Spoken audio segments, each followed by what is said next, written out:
Isang araw,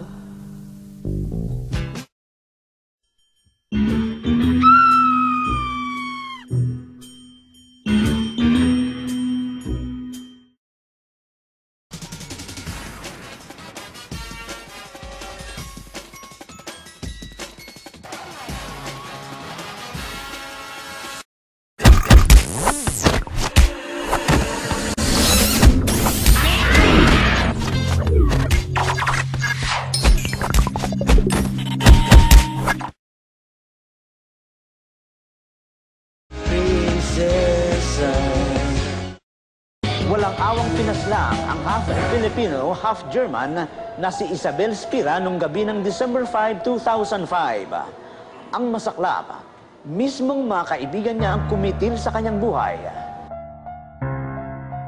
Put your snapback on and get it on the floor. Snapback swaggin', take it real low.